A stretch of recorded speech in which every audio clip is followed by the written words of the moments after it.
Hello and welcome back to the Retail Media Breakfast Club podcast. I'm your host, Kiri Masters, and today I'm joined by a special guest, Anne Hallock, the VP Americas at Mirakl Ads. And we are kicking off a 3-part series called The Demons Inside Retail Media.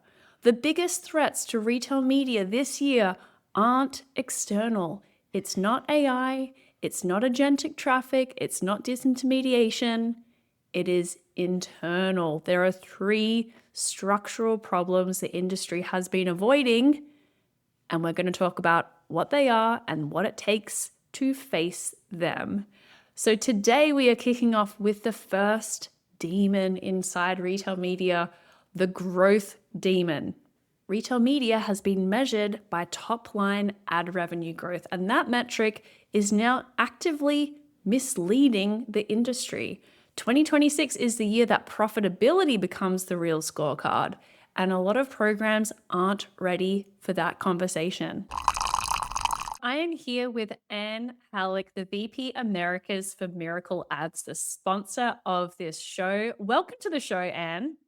Kiri, I'm so happy to be here. Long-time listener, first-time caller. Yes, well, thank you for being such a great supporter of Retail Media Breakfast Club for many months now. We put this topic together when we were in Miami back just a few weeks ago. Feels like 10 years ago at this point. But we were part of some amazing discussions at the Drums Commerce Media Summit and then at Possible. And we want to talk about the demons inside retail media because retail media is growing up, but there are some pain points that are persisting right now. So I'd love to get into the conversation by talking about where we're at with growth in retail media. Retail media has been a lot about top line revenue growth. We saw, huge growth numbers come out from the sector over the last couple of years. But there's some challenges to that. It can become a demon in and of itself trying to pursue growth at all costs. We talked a little bit about how 2026 might be the year that profitability becomes a real scorecard for these media networks, but that a lot of programs aren't ready for that conversation. So something that you said at Possible, I believe it was at the Ad Week activation, is that this is the year that retail media networks are going to shift focus from that top line growth to profitability. So what makes you make that call right now? Kiri, that's right. We had this amazing format called the group chat where everyone, instead of sitting on a panel and they sort of go around the horn and ask each person to answer the same question, you're kind of pinging off other people. So we had Lisa Valentino was there, who was the president of Best Buy Ads. We had Mark Grether, who was representing PayPal Ads, and a couple other really fantastic folks. And it was not well received, if you recall. So the editor at Adweek, Ryan Joe, had asked, "What do you think the curveball is that no one sees coming?" Yeah. And my answer had been, I am seeing more and more retail media networks get challenged to achieve profitability or to at least operate in a more profitable manner. And you said something a second ago when you were posing the question, which is it isn't coming from within the RMN, it's coming from within the retailer. And I think Mm. forever, when we talk about retail media and commerce media, the asterisk is always going to be next to the fact that it is a business unit within a magnitude larger overall operating organization. And so when we talk about this idea that, hey, it's a growth area, it is still very often representing a more modest percentage of total revenue. And that is Mhm. why when the larger organization is looking around, it's being held to account in a way that maybe in those first couple of years of growth, people were not necessarily concerned about whether or not the headcount was growing alongside the revenue. And I would argue that this year and beyond, that is going to be a ratio and a proportion that is much more closely guarded.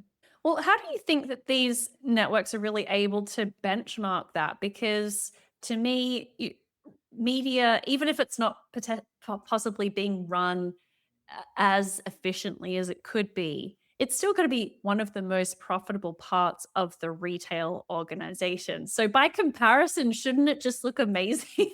How would you, as a retailer, kind of know that there's more juice to be squeezed out of that rather than, just taking whatever the leader of the RMN can say to defend themselves? I would say more often it's the management consulting firms that have come in and done the actual sizing. And so part of it is that those numbers are coming from outside the business. And so you Mm, have, PCG, McKinsey, Accenture, Deloitte coming in and actually sizing what they think the reasonable revenue opportunity is. And as you have talked about quite a bit in your writing and in your podcasts, a lot of that is really just understanding the shift of those dollars from other pockets and other departments. And so, Curie, I would say part of the reason why they're being held accountable is that if I'm the shopper marketing leader and I see those dollars represented as attrition in my department, but really they're just flowing over to another department, you mm, can bet your butt that I'm pointing that out and I'm being very loud about that. Because within these mm, organizations, everyone still has to kind of live in the business that they're in. They don't exist mm. as an island, even if they are operating separately. Yeah, that's a great point. There is a lot of decisions that are made for self-preservation at the end of the day, and what is going to make sure that I'm still at this company and I'm up for a promotion next year. So this is something actually Mark Williamson, the leader of retail media at Costco, he's talked elsewhere about this, how retail media at Costco is really given the mandate to drive the core business flywheel. It has to drive product sales, it has to drive membership affinity. Otherwise, it's going to lose executive support. So I'd love to hear from your perspective at Mirakl Ads. You work with retailers across the globe. How are you seeing the requirement to build the entire retailer's business now becoming a requirement for retail media beyond just their own distinct P&L? I love that. I have so much respect for Mark and what he's built, not just in his tenure at Costco, but really across the course of his career. He's one of the few people, when I look out at the retail media landscape, I sort of joke that there's two types of retail media leaders, the technologist or the salesperson. And you can Mm, kind of go around and start diagnosing, the technologists, they built this really robust tech stack, but they might be behind on revenue targets. Or, the sales leader is going out and telling this really compelling story. But if you look behind the curtain, there's not a lot of technology supporting it. It's really sort of people powered. And mm, where I think Mark really gets this right, and he's been able to use his example of being inside of Costco, which is so protective of the member experience. The truth is that every retail media leader has had to have that conversation with their merchandising counterpart. Molly Joan from Ace Hardware recently at the IB mm. Connected Commerce Conference actually brought her merchant onto a panel, which was so fantastic. It I was love that. amazing.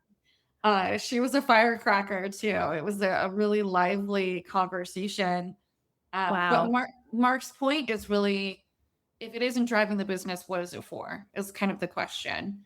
And Mhm. again, I would just sort of argue that everyone is playing that record internally somehow, which is if it's interrupting the shopper experience, if it's somehow not encouraging sales to the degree that we thought it would. When you look at Miracle's core software, the business is actually 13 years old. The focus of the business for that long has been third party e-commerce marketplace software. That's what we power. 450 retailers worldwide actually leverage the marketplace software. And so when we look at why Mirakl Ads was built and what is it for, it came out of the fact that these retailers were layering in hundreds, if not thousands, of new sellers who they wanted to convert into advertising. And the tech stack that existed just simply didn't support that kind of advertiser. These are people who want more of an always on type budget. They're not always represented by a media agency. But really, it came out of the fact that we already had the catalog, we already had the transaction data. All we had to do was flip it on and make sure that they were able to manage that inventory and do that yield management for themselves. And we have clients, by the way, who are not marketplace clients, they're pure ads clients. And so the opportunity that we have had was what we built at Mirakl Ads is to support exactly what Mark has been talking about, which is that if the ads flywheel doesn't actually drive incremental business, then it isn't really fulfilling the promise for the retailer. It's only fulfilling the promise for the media leader. Oh And, my when gosh. Mark talks about Yeah. this publicly, Mark talks about the fact that Costco has committed to him that he is going to be able to do it right. And you see what he has stood up and you see the success that he has had. And I think everyone is just really proud of that for him. He is a model for what is going to be sort of held to account within these other organizations. When I talk about something like Mm, profitability, we don't get to just go hire a sales team of 30 people and try to follow an old playbook. It really has to be driven by technology that's going to allow reinvestment of that ad dollar at a very low cost to serve that advertiser. absolutely. Yeah. And these things, there is a cycle that needs to happen where there is investment required to actually get to that point where it can be profitable. I look at what Home Right. Depot announced a few weeks ago. They made all of these announcements. Almost every single one was made available self serve right from the jump. That is something that requires a lot of effort to do. But to fuel that next stage of growth is, as you said, there needs to be that investment needs to come before the That's right. dollars stop flowing in. That's right. And I think what the Home Depot has done with their upfront format is just so exciting. I think they call it the in fronts. Yep. What is fun about that for me is you see retail media leadership, people like Molly Batten, who's the CMO over there, really owning the narrative and really creating moments of celebration. And that's what gets people so excited about what retail media can really hold. And you look at Orange Apron Media and what they've been able to do. And it's had to be at scale. One, because of the size of that organization overall, that's a meaningful retailer within the US market specifically. And when they're attracting those ad dollars, if they really wanted to scale, they have to get out of that managed service trap where you're going to see margin on top of managed service. But if you're competing with, you just wrote about this recently, the idea of like national dollars, that has to really be an apples to apples type conversation. Well, we have just spent a good 10 minutes talking about the growth demon inside of retail media. There are two more demons that we're going to talk about in this series, the silo demon and the shortcut demon. So make sure you stay tuned for the upcoming episodes next week and the week after. But in the meantime, Anne, I am so excited about your summit that is coming up June 10 in New York at Convene. What are you excited about for Outpace? This is an incredible event. I had just joined the company last year when we had it, and I was ready to run through a wall afterward. I mean, the speaker lineup is absolutely Nice. incredible. The way that we're able to celebrate our clients, but also really showcase their success for other retailers. I don't know that there's an event like it anywhere else in the market. Amazing. Well, I will be there. And listeners of the show can definitely should definitely sign up to attend if you're in the New York area or if you want to come in specially for it.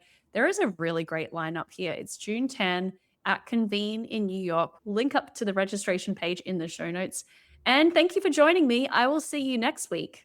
Thanks, Carrie. This was fun.